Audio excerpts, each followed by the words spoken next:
This international police organization seems to have its eyes everywhere. Here we bring you 10 facts about Interpol.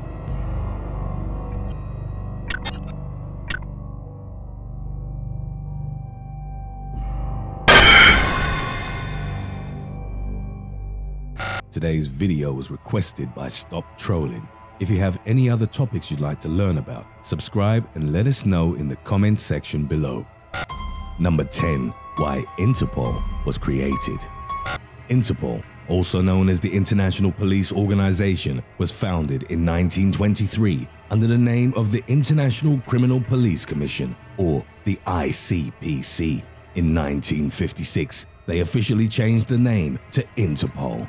It started out with just a handful of countries and was created in an effort to improve international police cooperation and to aid in solving crimes that cross borders. Its annual budget is $113 million, paltry compared to the NYPD's $4.8 billion budget. Mainly funded by its member countries, it's forbidden from partaking in any activities related to religion, politics, the military, and race, at least in theory. Its main focuses are public safety and combating international crimes such as genocide, human trafficking, cybercrimes, and drug smuggling operations. The headquarters since 1989 have been located in Lyon, France.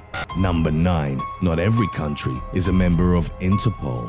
As of 2017, Interpol has 192 member countries. In order to become involved in the organization, countries must be considered sovereign nations and pass a vote. Currently, sovereign nations that are members of the United Nations and don't have membership in Interpol are North Korea and the Pacific Island nations of Kiribati, Tuvalu, Micronesia, Palau, and Vanuatu. Countries partially recognized as sovereign nations that also don't have membership include Kosovo, Taiwan, Malta, and Northern Cyprus. Recently, the organization courted controversy by denying membership to Taiwan because it doesn't consider it to be an independent nation. The most recent joining nations were the Solomon Islands and Palestine in 2017. The acceptance of Palestine, recognizing its independence, caused a lot of protest in Israel, who considers Palestine to be part of Israel. Number 8. Interpol police can't make arrests. Despite their portrayal in the movies, Interpol isn't allowed to make arrests or interrogate suspects. Their main purpose is to pass on information to national police organizations and to work together by breaking down language, cultural, and bureaucratic barriers. Additionally, linking information from international databases, creating a clearer picture of international crimes. National police organizations can contact Interpol at any time of the year through their I-247 system, which can also be used to access the criminal databases of other countries. However, Interpol can travel to different nations and help national organizations, even carrying their own special identification to bypass visa and immigration restrictions. Number 7. Authoritarian regimes abuse Interpol's databases. Interpol's red notices are reports that member countries can send out to alert other countries of criminals who may be crossing borders. It's the closest thing to an international arrest warrant issued for people wanted for prosecution or who are sentenced and are on the run. They're often used by the United Nations to find war criminals as well as to find drug smuggling and murder suspects. However, they're often abused by dictatorships looking for activists who fled the country. A 2011 investigation found that 28% of red notices were from countries with no civil liberties and 50% were from the most corrupt countries in the world. Russia especially has been known to abuse this system. One recent example is when Russia sent out a red notice for Nikita Kulachenkov, a forensic accountant involved in anti-corruption work. His charge: stealing a street painting valued at $1.55. This notice wasn't approved by Interpol. Number 6. Osama bin Laden's Red Notice. Just 4 months before Al-Qaeda bombed US embassies in Africa in 1998, Libya sent out a Red Notice for Osama bin Laden, charging him with murder. Libya was under the leader Muammar Gaddafi at the time, and he was considered unpredictable and dangerous. The United States and the United Nations had placed sanctions against the country and didn't have much faith in the Red Notices it sent out. To the surprise of many members, Interpol approved the notice. However, due to their limitations, they were unable to act on it. They did pass on the information, but without a national police force to act on it, nothing was done. Who knows how many lives could have been saved if Interpol had more power, or if all national police forces were linked by common interests. Number 5. Interpol rescued 76 child trafficking victims on the Ivory Coast. In 2014, Interpol helped rescue 76 children believed to be victims of child trafficking for purposes of illegal child labor. With the help of over 170 national police, 8 suspects were arrested, 5 men and 3 women, said to be one of the organization's greatest successes, showing that passing on information can be enough to combat global issues if national police are willing to mobilize. While child and human trafficking continue to be large problems with sophisticated underground networks, each time suspects and victims are found, it leads the world one step closer to eradicating.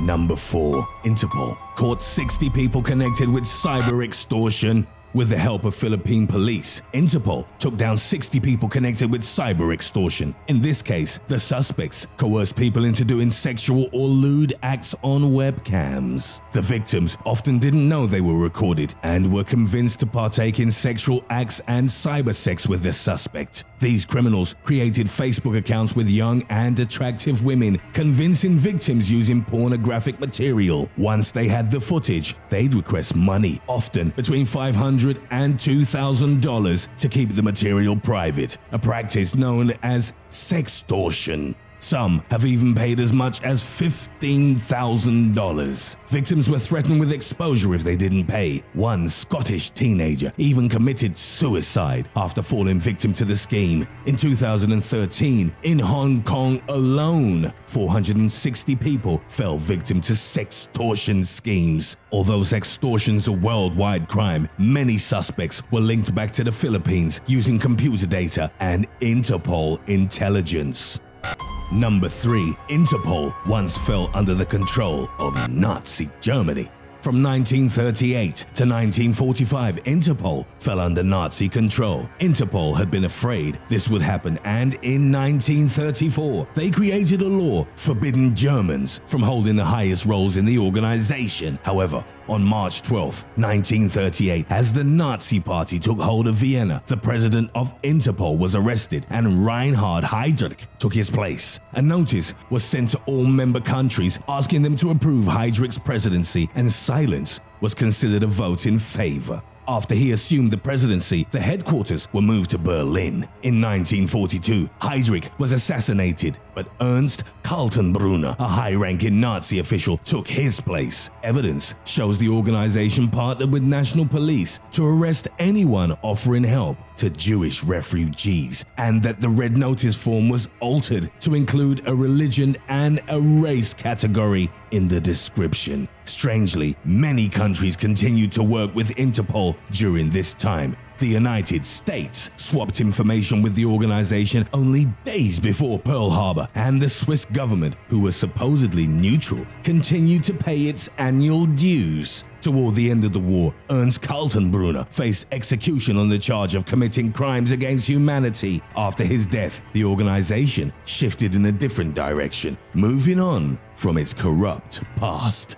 Number 2. An Interpol president was found guilty of corruption. In 2008, then president of Interpol, Jackie Salebi from South Africa, resigned after being charged with corruption. During trial, he pleaded not guilty to multiple counts of accepting bribes, up to $156,000. He was accused of accepting gifts from notorious gangster Glenn Agliotti, including clothes and shoes from a Hugo Boss store in London and high-end handbags for his wife and girlfriend. His favors included warning Mr. Mr. Agliotti that British authorities were suspicious of his participation in drug smuggling in the UK. Ultimately, Celebi was found guilty and sentenced to 15 years in prison. In 2012, he was recommended for medical parole due to kidney failure. After serving only 219 days of his sentence, he was allowed to go home, where he was put on dialysis. He died on January the 23rd, 2015.